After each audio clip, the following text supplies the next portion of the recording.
what is the process of writing an episode? And I'll open that up to all of you. I mean, or Lauren, do you want to take it and sort of hand it off?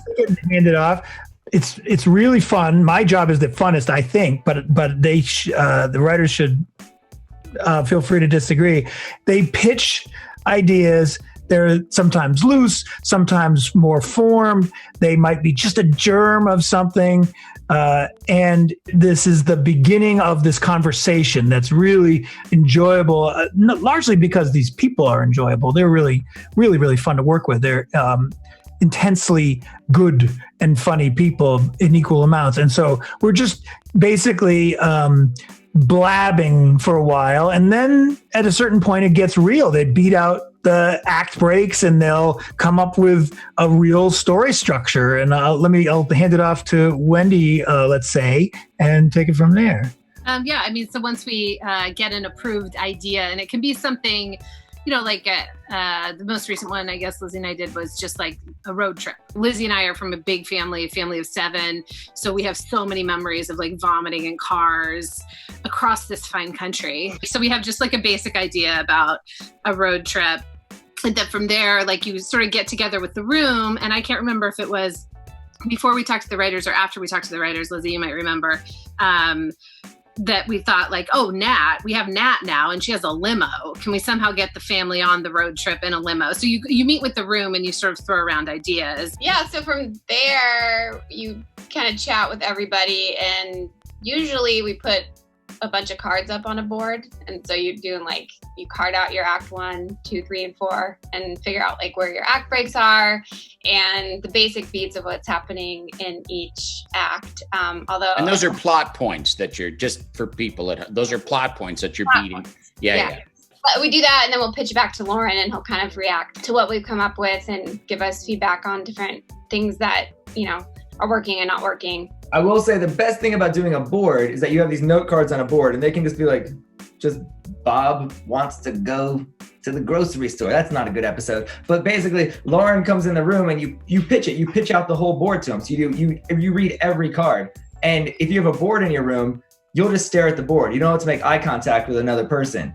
So you have this board in your room, everybody will just stare at it, and they don't have to look at you. And this piece of material in your room takes pressure off of you, and it's wonderful.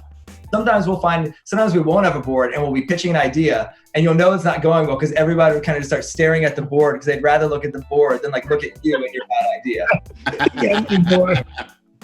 Now, so somebody goes away and actually you sort of break the episode and figure it all out. Somebody goes away and writes it.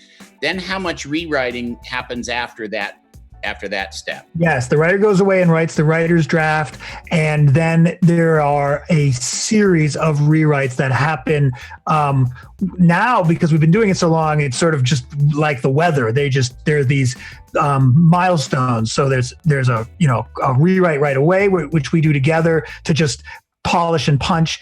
Then we see it again and are now looking at it with the actors' voices and picture for the first time. We will sometimes do 1, sometimes 2 rewrites before we even get it ready to go overseas and be drawn in color and so I guess you call it nailed down by the overseas animation studio. Then we get it back and we'll rewrite it again after screening it. I think often about how animation rewards people who love to tweak and tinker.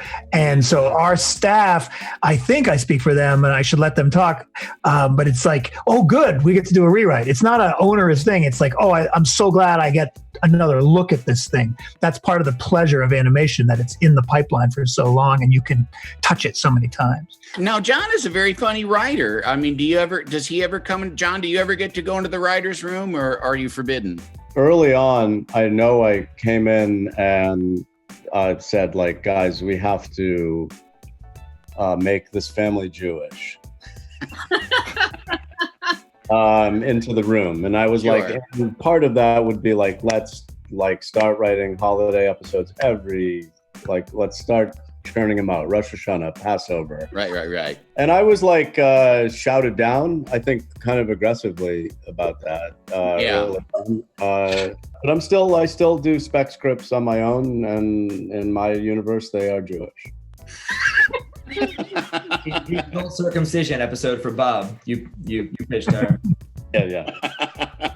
No, I mean, I think I've written a couple, but mainly Holly Schlesinger wrote them. Andy, are they commenting on Poops I didn't do it again? Yahoo 201027. It's important I get the number in. Public restrooms. Why the hate? It's not hate. It's not hate, though. The deep-seated thing that's just wired in certain people, potentially from their parents that pass it on to their children, is what we were examining. Yeah, this was a story. Nora, Lauren, and I, Nora's another showrunner of the program, Bob's Burgers, and Lauren and I were talking about things that we potentially are passing down to our children. And we started talking about anxiety. And at the time, I was potty training a child. And I realized some stuff started coming up from me that I've never pooped at work. I don't poop in public. And it just felt like a very important thing to discuss this in adolescence, because I know there are a lot of kids and teenagers that are dealing with this throughout their day. And I wanted to tell the story through Louise about her being so excited about something, but also so afraid of having to poop at the place where she's so excited about feeding sharks. And wouldn't you say it was a writer's room divided? There were some people who also, it turned out, have never pooped at work. And then there was people who happily poop at least once a day. Poop anywheres is what we call it. I'm an anywhere.